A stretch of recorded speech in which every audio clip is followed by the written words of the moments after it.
चलो, जय प्रक्रम का एक प्रसंग है स्वपोषी पोषण, अर्थात स्वपोषी अपना भोजन कैसे बनाता है या स्वपोषी में पोषण कैसे होता है।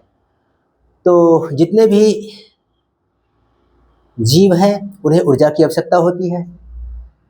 तो स्वपोषी भी जो है, जो स्वपोषी हम उन्हें कहते हैं जो अपना भोजन स्वयं तैयार करता हो, बनाता हो, तो हम और स्वयं ही अपना ऊर्जा वो प्राप्त कर लेता है अपने भोजन से, तो वो स्वपोषी कहलाते हैं। तो स्वपोषी किस प्रकार अपना भोजन बनाते हैं हम उसके विषय में हम चर्चा करेंगे मूल रूप से। हालांकि ये प्रकाश संश्लेषण के द्वारा ही अपना स्वपोषी अपना भोजन तैयार करता है। तो प्रकाश संश्लेषण का हम अभी तो इसमें हम चर्चा नहीं करेंगे, इसको अलग से चर्चा कर दूंगा दोबारा से। तो स्वपोषी में पोषण इस प्रकार से होता है, वहाँ पर कार्बन डाइऑक्साइड और वाटर, जल, कार्बन डाइऑक्साइड गैस और जल ये प्राप्त करता है बाहर से, और सूर्य प्रकाश की उपस्थिति में तथा क्लोरोफिल जो इस पादप जो पत्ता है, इसका जो रंग हरा रंग का होता है, वो क्लोरोफिल के कारण ही होता है। ये क्लोरोफिल और सूर्य प्रकाश के उपस्थिति में ये कार्बन डाइऑक्साइड और जल, ये दोनों ये टूट करके अपघटित होकर के कार्बोहाइड्रेट में परिवर्तित हो जाता है। साथ ही साथ इसमें ऑक्सीजन और जल दोनों चीज़ ये उत्सर्जन होता है। तो मूल रूप से जो स्वपोषी का पोषण होता है, तो इस दौरान मतलब ये जो प्रक्रम है प्रकाश संश्लेषण का प्रक्रम, तो प्रकाश संश्लेषण के दौरान जो होता क्या है, जो मूल बातें ये तीन ही है। जो परीक्षा में इस प्रकार से प्रश्न पूछा जा सकता है कि प्रकाश संश्लेषण का प्रक्रम है उसमें कौन कौन सी घटनाएं होती हैं, तो उस पर हम इसी का चर्चा करेंगे।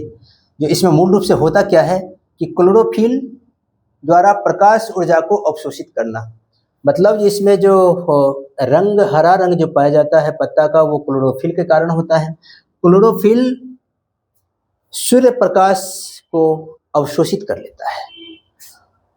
फिर दूसरा क्या हो जाता है कि प्रकाश ऊर्जा को रासायनिक ऊर्जा में रूपांतरित करना। फिर उसके बाद वो प्रकाश ऊर्जा जो अवशोषित हो जाता है क्लोरोफिल के द्वारा, उसको रासायनिक ऊर्जा में उसको रूपांतरित किया जाता है। तथा जल और जल का अणु, मतलब जल का अणु H2O का हाइड्रोजन तथा ऑक्सीजन में अपघटन। जल H2O और मतलब जल में H2O ऑक्सीजन भी पाया जाता है जल में, और हाइड्रोजन भी। तो जल के अणुओं का ऑक्सीजन में अपघटन, उसमें वो टूटता है। और तथा दूसरा क्या है, कार्बन डाइऑक्साइड का कार्बोहाइड्रेट में अपचयन। अपचयन और उपचयन पहले बताऊंगा। ये जो प्रथम जो अध्याय है उसमें एक अभिक्रिया ही है, अपचयन और उपचयन। तो पहले मैं उसको पहले समझा दूंगा, फिर उसके बाद फिर से मैं दोबारा इसको इसी प्रसंग को मैं व्याख्या करूंगा, जिसमें बताऊंगा कि प्रकाश संश्लेषण की प्रक्रिया कैसे होता है, उसको मैं सब प्रसंग व्याख्या करूंगा। और अभी इसमें इतना ही करते हैं, अगर इसमें रखते हैं।